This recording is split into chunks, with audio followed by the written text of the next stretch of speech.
No seguinte vídeo imos explicar como realizar en Coja unha catalogación derivada. Unha catalogación derivada consiste en capturar un rexistro dunha catalogación xa existente. Esta descarga pode facerse dende a propia rede de bibliotecas escolares ou doutros catálogos.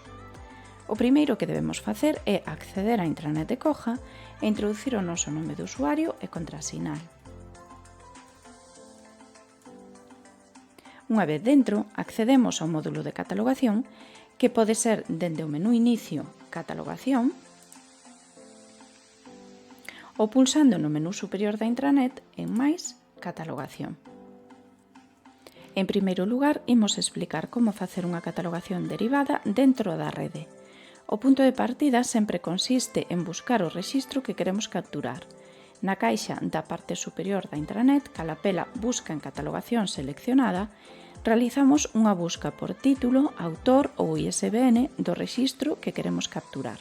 Neste caso, imos buscar por ISBN. Escribimos ISBN igual e o número de ISBN do libro que queremos capturar. E prememos en Enviar. Amósanse na pantalla os rexistros que coinciden cos criterios de busca. Dos resultados atopados, teremos que localizar o rexistro que queremos capturar, comprobando que todos os datos son coincidentes co documento que estamos catalogando. Neste caso sería este. Prememos en Accións, Agregar, Editar ítems.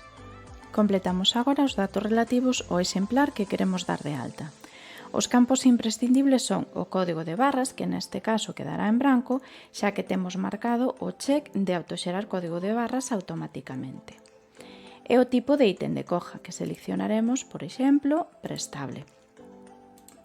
Igualmente, podemos seguir completando outros campos que non son obrigatorios. Por exemplo, localización en Andeis, eliximos Sala Préstamo.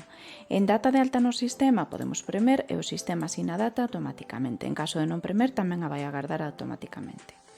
En fonte de adquisición introducimos, por exemplo, a palabra compra. En signatura correspondente á clasificación, pois vai a ser a CDU acorde á normativa do centro. Neste caso, nos imos escribir a letra N de narrativa. A continuación, escribiremos en maiúsculas as 3 primeiras letras do apelido do autor e en minúsculas as 3 primeiras letras do título. E prememos en Agregar ítem. Deste xeito, o sistema garda os cambios e creou o novo ítem. En segundo lugar, imos facer unha catalogación derivada dun rexistro existente nun catálogo non pertencente á rede, é dicir, nun servidor de terceiros dispoñibles a partir do protocolo Z3950. Dende a pantalla Catalogación, podemos facer a captura de dúas formas diferentes. Premendo en Novo dende Z3950 para acceder á busca directamente sen escoller a folla de traballo, ou ben premendo no triángulo invertido do lado do botón e escoller a folla de traballo que se corresponda co material que queremos catalogar. É aconsellable seguir este método e escoller a folla de traballo adecuada, xa que só se importarán os campos incluídos nela. Neste caso, imos escoller material textual, xa que imos catalogar unha monografía. No formulario que se abre, imos marcar os servidores nos que queremos que se faga a busca. Podemos marcar, desmarcar os que nos queiramos. Neste caso, imos deixar o de Universidade de Santiago de Compostela. E imos introducir o termo termos polos que queremos facer a busca. E prememos en Buscar. Amosaranse na pantalla os resultados atopados e temos que localizar o rexistro que coincida co que nós queremos catalogar. Neste caso sería este e prememos en Accións, Importar. Amósase o formulario de catalogación precuberto cos datos importados. Debemos revisar agora se están cubertos os campos imprescindibles e se non estivesen deberíamos cubrilos. Neste caso, en Información Xeral, premeríamos e en Audiencia Obxecto vemos que non está cuberto, deberíamos cubrilo. Por exemplo, lectores expertos. Prememos en Guardar e vemos que o depósito legal está cuberto, ISBN tamén. Comprobamos que o nome de persona ou autor está cuberto, o título, os datos de publicación, distribución, de descripción física.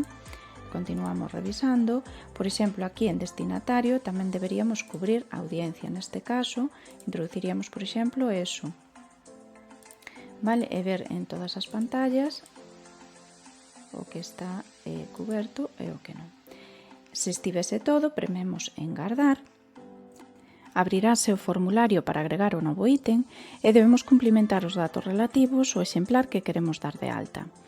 Como xa dixemos anteriormente, os campos imprescindibles a cubrir serían o código de barras, que quedaría en branco porque temos marcado o check de autoxerar código de barras, e o tipo de ítem de coja, que neste caso imos por non prestable porque estamos pendentes de recibir máis exemplares que xa están adquiridos. Podemos seguir cubrindo, por exemplo, localización en Andeis. Neste caso imos por aula, en data de alta do noso sistema, prememos, en fonte de adquisición introducimos compra, en sinatura correspondente imos introducir, por exemplo, o número 82, os 3 primeiras letras do autor e as 3 primeiras en minúscula do título. A maiores podemos introducir unha nota que pode ser pública, é dicir, visible no opaco ou privada somente na intranet para o bibliotecario. Neste caso, imos por unha nota indicando cambiar tipo de ítem cando se reciban as adquisicións. E prememos en agregar ítem. E como podemos ver, xa se guardaron os cambios e creouse o novo ítem. Podemos ir a normal e vemos que xa está operativo o novo ítem asociado ao rexistro bibliográfico.